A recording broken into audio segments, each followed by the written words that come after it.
Madilog Sumut gelar aksi jilid ketiga di KPK RI, desak pengusutan dugaan korupsi. Proyek sekolah rakyat 250 miliar di Tapanuli Selatan, Jakarta. Mahasiswa berdialektika dengan logika Sumatera Utara, Madilog Sumut kembali menggelar aksi unjuk rasa jilid ketiga di depan gedung Komisi Pemberantasan Korupsi KPK RI, Jumat 31 Juli 2026.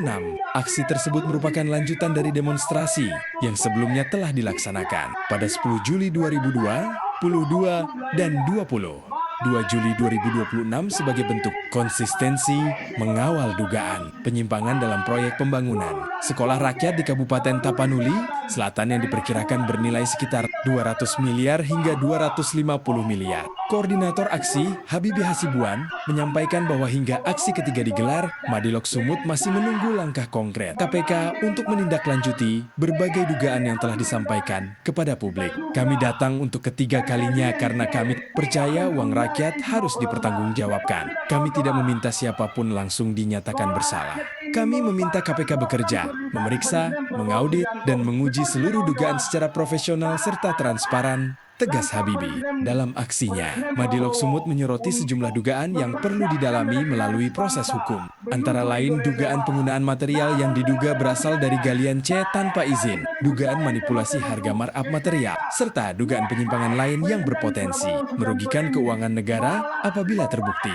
Madilog Sumut juga menilai langkah KPK yang telah melakukan penindakan terhadap dugaan korupsi di Sumatera Utara menunjukkan komitmen lembaga anti rasuah dalam memberantas korupsi.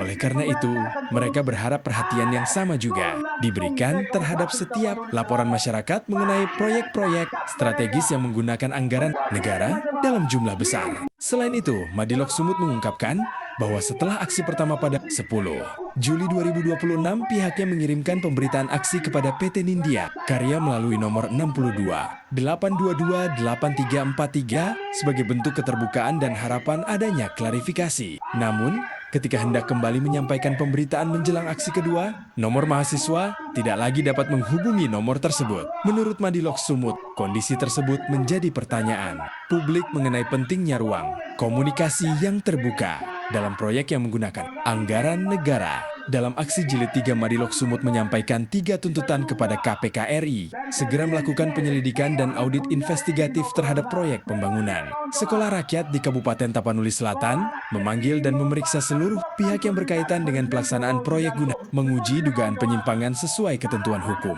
menindak tegas setiap pihak yang terbukti melakukan tindak pidana korupsi tanpa pandang bulu. Menutup aksinya, Madilog Sumut menegaskan akan terus mengawal persoalan tersebut melalui jalur konstitusional hingga terdapat kepastian hukum. Menurut mereka, pemberantasan korupsi harus dilakukan secara konsisten terhadap setiap dugaan yang memiliki dasar untuk diperiksa, demi menjaga kepercayaan masyarakat terhadap penegakan hukum dan memastikan setiap rupiah uang rakyat digunakan sebesar-besarnya untuk kepentingan rakyat. Kontributor Teropong TIV melaporkan, sekolah rakyat dengan cara mengambil material ilegal yang diambil dari kita juga dan kalian yang tidak mempunyai izin operasional. Betul tidak kawan-kawan? Sekolah rakyat ini merupakan program prioritas Presiden Prabowo Subianto. Betul tidak kawan-kawan?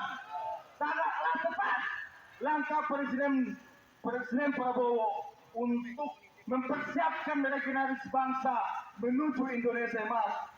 Namun teman-teman sekalian, sayang kali seribu sayang teman-temanku ketika niat baik Presiden Prabowo Subianto ini malah dimanfaatkan oleh oknum-oknum untuk meraup keuntungan lebih, untuk memperkaya kantong-kantong mereka. Maka dengan tegas kami meminta kepada Komisi Pemberantasan Korupsi agar turun langsung ke Kabupaten Tapanuli Selatan, panggil dan tangkap mereka. Betul tidak teman-teman?